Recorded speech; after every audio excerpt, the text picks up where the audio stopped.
आज हम बात करेंगे एक ऐसे पात्र की जिसे केवल राक्षस कह देना उसकी महानता को नजरअंदाज करना होगा। हाँ, आज हम चर्चा करेंगे दशानन रावण की, जो न सिर्फ एक शक्तिशाली राजा था बल्कि एक महान विद्वान, महापंडित, शिव भक्त और अद्भुत योद्धा भी था। लेकिन फिर भी उसका अंत कैसे हुआ? क्या था वो एकमात्र दोष जिसने इतने महान व्यक्ति को ध्वस्त कर दिया? चलिए आज हम गहराई से समझते हैं रावण की वास्तविक कहानी। रावण का जन्म आर्षि विश्रवा और राक्षसी कैकसी के घर हुआ था। उनके पिता ब्राह्मण थे और माता राक्षसी। इसी कारण रावण में ब्राह्मण का ज्ञान और क्षत्रिय की शक्ति दोनों थी। उनका असली नाम था दशग्रीव, क्योंकि उनके 10 सिर थे। हर सिर पर एक मुख था और हर मुख में वेदों का ज्ञान था। कहा जाता है कि रावण ने 4 वेदों का अध्ययन किया था, 6 शास्त्रों को जानता था और 4 सार शास्त्रों में निपुण था। वो सिर्फ पढ़ता नहीं था बल्कि रचना भी करता था। उन्होंने शिव तांडव स्तोत्र की रचना की थी, जो आज भी शिव भक्तों के लिए अत्यंत पवित्र माना जाता है। सच्चाई ये है कि रावण इतना महान शिव भक्त था कि उसने कैलाश पर्वत उठा लिया था ताकि भगवान शिव उसे दर्शन दे। रावण केवल एक राजा नहीं था, वो लंका का सम्राट था। उसकी लंका इतनी समृद्ध थी कि कहा जाता है वहाँ सोने के महल थे, चांदी की सड़कें थीं और हर घर में ऐश्वर्य की बारिश होती थी। वो अमर होने के कगार पर था। उसने तपस्या करके भगवान ब्रह्मा से वरदान पाया था कि न तो देवता,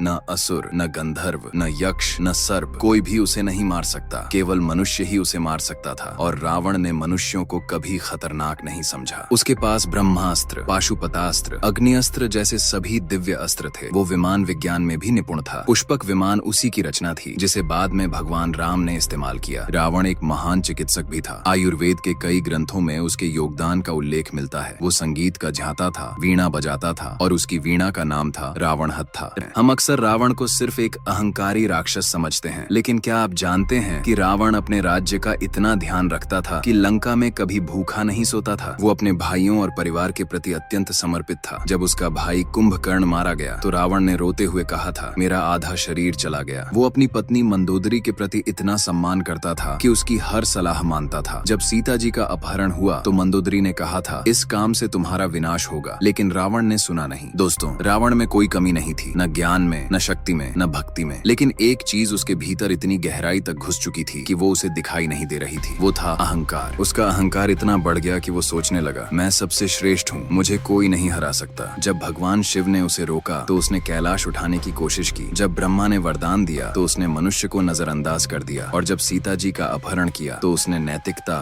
धर्म और सम्मान सब कुछ भूल गया। अहंकार ने उसे इतना अंधा बना दिया कि वो अपने ही भाई विभीषण की सलाह को भी ठुकरा दिया। विभीषण ने कहा था, भैया सीता जी को लौटा दो, ये धर्म नहीं है, लेकिन रावण ने उसे राज्य से निकाल दिया। अहंकार ने उसे ये भूलने पर मजबूर कर दिया कि शक्ति का उपयोग धर्म के मार्ग पर ही होना चाहिए, न कि इच्छाओं की पूर्ति के लिए। अंत में जब राम रावण युद्ध हुआ तो रावण ने अपनी सारी शक्तियां लगा दी, लेकिन जब वो गिरा तो उसके मुंह से निकला, हे राम, तुमने मुझे मार दिया, लेकिन मैं जानता हूँ मैं अपने अहंकार से मरा हूँ। भगवान राम ने विभीषण से कहा, रावण का अंतिम संस्कार राजकीय सम्मान के साथ करो। वो एक महान विद्वान था, एक महान योद्धा था, बस उसका अहंकार उसके विनाश का कारण बना। अगर आपको ये वीडियो पसंद आया हो तो लाइक जरूर करें, शेयर करें उन दोस्तों के साथ जो इतिहास और दर्शन से प्रेरणा लेना चाहते हैं, और माइंड टेल्स को सब्सक्राइब करें, क्योंकि हम लाते हैं आपके लिए ऐसी ही गहन कहानियां जो न सिर्फ सुनने में अच्छी लगती हैं बल्कि जीवन बदल देती हैं।